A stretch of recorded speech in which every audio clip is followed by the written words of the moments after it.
Yes, it's me, Yasa. And hello everyone, it is Yasa from the Yasa Tales. And I don't really have a segue for that.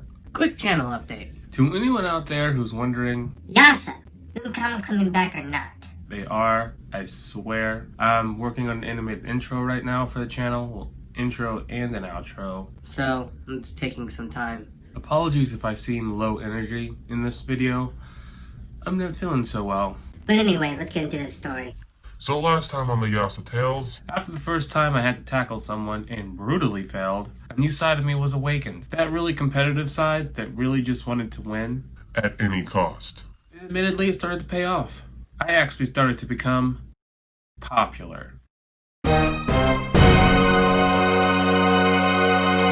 It was weird. I actually started getting recognized around school. Admittedly, during that time, I was very much an introvert. I'd be walking to class, and then all of a sudden someone would stop me. And the interaction would go like this.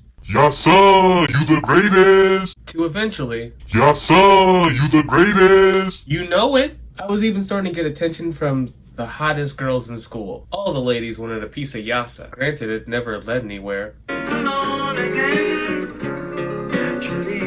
But the weirdest part was that I was getting recognized for being on the team, though I'd never actually played in any of the games. I never even went to any of them. But don't get me wrong, it's not because I didn't want to go to the games. That's a lie. I didn't want to go to any of the games. And I know what you all are saying. But yeah, so didn't you say you were all about football at this point? Well, yes and no. The fact that I was mainly getting recognized for the fact that I was on the team rather than anything I actually accomplished was kind of getting in my head because I didn't really earn anything.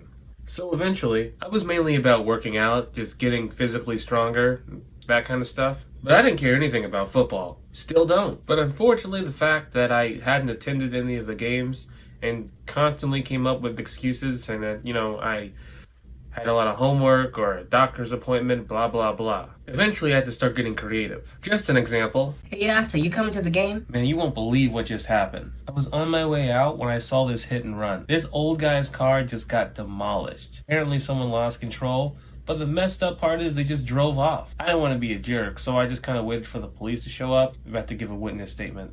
Oh, here comes the officer. I gotta go. And when it came to my mom, I mainly gave her the homework excuse and stuff like that. I don't recount all of that with pride. Yeah, it was pretty bad. But on the plus side, I didn't have to play any games for a while.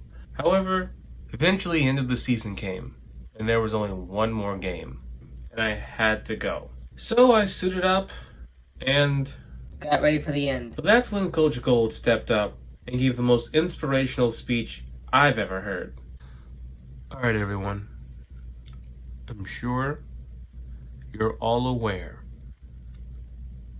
that we've lost every game up until this point.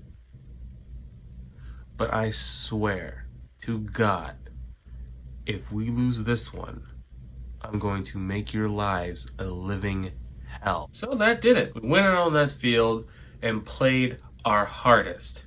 And we still lost. But admittedly, I had my moment to shine. I tackled someone successfully, kinda. So when it was my turn to block, I had this little guy who was in front of me. So I didn't tackle him or even throw my body at him. Instead, I Grabbed him by the jersey with one arm and then just slammed him to the ground. I was just about to make funeral arrangements. But instantly in that moment, I was like, Oh my gosh, dude, are you okay? yeah. Okay, and I think this just says something about all of it. Even though I didn't go to any of the games, I still went to all of the practices and even went to a practice camp thing over the summer.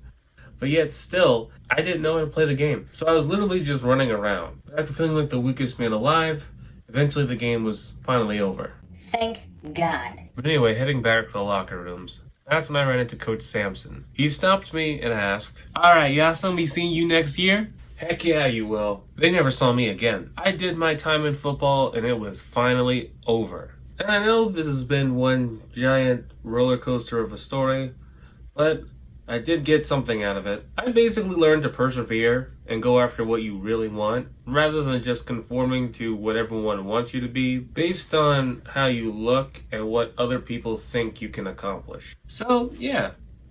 Fun experience? Not at all. The end. Alright, I don't really know what next week's story is going to be. I'm really trying to get back to the comics, honestly. I'm just trying to finish this intro first. And don't hold me to this, but I'm going to try to have the intro and the outro done by next week. Again, don't hold me to it. I'm just going to try to kick it into high gear. But anyway, this is Yasa from the Yasa Tales, signing off.